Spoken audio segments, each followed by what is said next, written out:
नमस्कार, मैं वसंत रावल ज्योतिष विद्या ज्ञान चैनल के अंदर आज मैं आपको बताने आया हूं वृषभ लग्न में एक्स्ट्रा मैरिटल अफेयर कैसे देखा जाता है।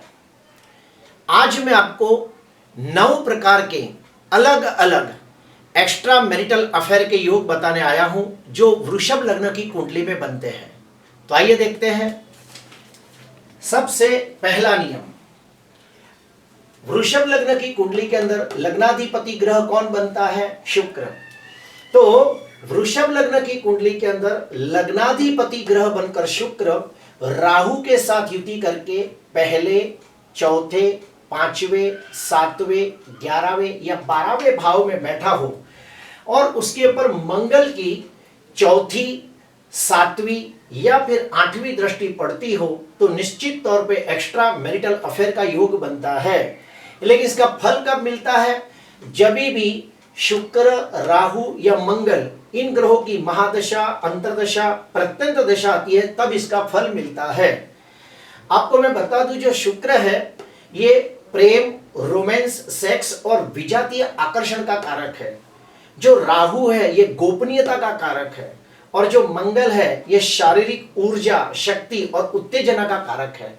तो जब भी कुंडली के अंदर शुक्र राहु की युति पहले, चौथे, 5वें, 7वें, 11वें, 12वें भाव में होती हो और उसके ऊपर मंगल की दृष्टि पड़ती हो तो निश्चित तौर पे एक्स्ट्रा मैरिटल अफेयर का योग बनता है।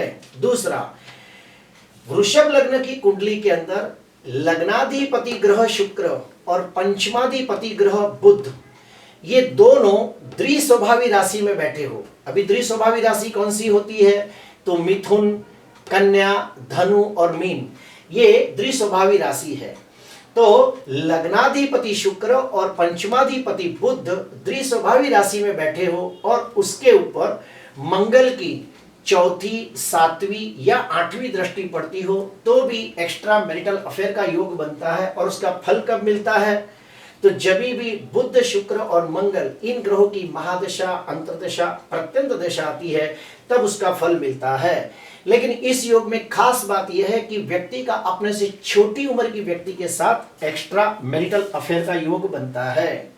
तीसरा, वृषभ लग्न की कुंडली के अंदर लग्नाधिपति शुक्र और सप्तमाधिपति मंगल अगर ये दोनों की अंशात्मक युति होती हो और उसके पर शनि या राहु जैसे पाप ग्रह की दृष्टि पड़ती हो तो निश्चित तौर पे एक्स्ट्रा मैरिटल अफेयर का योग बनता है। और इसका फल कब मिलता है? जब भी शुक्र, मंगल या राहु इन ग्रहों की महादशा, अंतरदशा या प्रत्यंत दशा आती तब इसका फल मिलता है। लेकिन इसमें खास बात है कि जिस व्यक्ति से एक्स्ट्रा मैरिटल अफेयर होता है वो व्यक्ति दिखने में बहुत ही खूबसूरत होती है या फिर शारीरिक दृष्टि से बहुत ही आकर्षक व्यक्ति होती है। चौथा नियम, वृषभ लग्न की कुंडली के अंदर शुक्र, चंद्र और राहु ये तीनों ग्रहों की युति पहले, चौथे, 5वें, 7वें, 11वें या 12वें भाव में होती हो तो निश्चित तौर पे एक्स्ट्रा मैरिटल अफेयर का योग बनता है। और इसका फल कब मिलता है? जब भी शुक्र, चंद्र या राहु इन ग्रहों की महादशा, अंतरदशा या प्रत्यंत दशा आता है तब इसका फल मिलता है। लेकिन हाँ, ये एक्स्ट्रा मैरिटल अफेयर का योग जो बनता है उसका जो अंत है ये या तो दुखदाई होता है या तो इसके वजह से बहुत सारी बदनामी झेलनी पड़ती है, ये भी देखा गया है। पांचवा नियम, वृषभ लग्न की कुंडली के अंदर शुक्र, मंगल, शनि, राहु ये चारों ग्रहों की युति पहले, 5वें, 7वें, 11वें और 12वें भाव में होती हो तो निश्चित तौर पे एक्स्ट्रा मैरिटल अफेयर का योग बनता है। और इन्हीं ग्रहों की जब भी अंतरदशा या प्रत्यंत दशा आती है तब ये योग बनता है। लेकिन इस योग में खासियत है कि शनि के होने के वजह से जिस व्यक्ति से एक्स्ट्रा मैरिटल अफेयर होता है या तो वो शादीशुदा होता है या तो वो व्यक्ति पर जाति की होती है या तो अपने से बड़ी उम्र की व्यक्ति होती है, उसके साथ एक्स्ट्रा मैरिटल अफेयर करवाता है शनि ग्रह।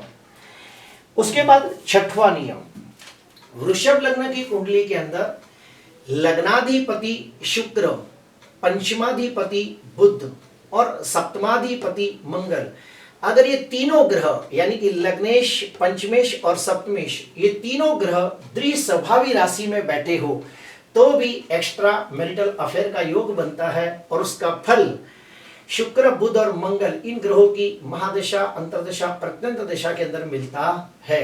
सातवां नियम, वृषभ लग्न की कुंडली के अंदर जो दूसरा भाव है इसे हम लोग कहते हैं घर के संस्कारों का। कोई भी कुंडली के अंदर दूसरे भाव को हम घर के संस्कारों का भाव कहते हैं। और नवम भाव ये धर्म, आध्यात्म का होता है, सात्विकता का होता है। अगर वृषभ लग्न की कुंडली के अंदर दूसरे भाव का स्वामी बुध और नवम भाव का स्वामी शनि, अगर जो छठवें, आठवें, 12वें भाव के अंदर पाप ग्रहों से दृष्ट या पाप ग्रहों से पीड़ित होता हो और लग्नाधिपति ग्रह शुक्र नीच राशि में निर्बल होकर बैठा हो तो निश्चित तौर पे एक्स्ट्रा मैरिटल अफेयर का योग बनाता है। और उसका फल कब मिलता है? जब ही शुक्र या मंगल जैसे ग्रहों की अंतर्दशा या प्रत्यंत दशा आती है तब इसका फल मिलता है।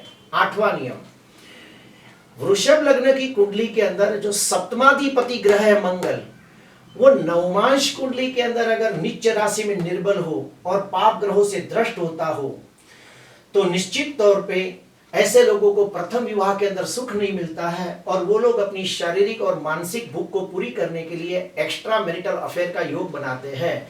लेकिन नवमांश कुंडली के अंदर शुक्र पाप ग्रहों से दृष्ट होना अति आवश्यक माना गया है इस योग के अंदर। नौवां नियम, नवमांश कुंडली के अंदर ध्यान से सुनना, नवमांश कुंडली के अंदर सप्तम भाव में द्विस्वभावी राशि बैठी हो यानी कि मिथुन, कन्या, धनु और मीन, तो नवमांश कुंडली के अंदर सप्तम भाव के अंदर द्विस्वभावी राशि बैठी हो और सप्तमाधिपति ग्रह भी द्विस्वभावी राशि में बैठा हो और कुंडली के अंदर शुक्र पाप ग्रहों से दृष्ट होकर बैठा हो तो निश्चित तौर पे एक्स्ट्रा मैरिटल अफेयर का योग बनाता है।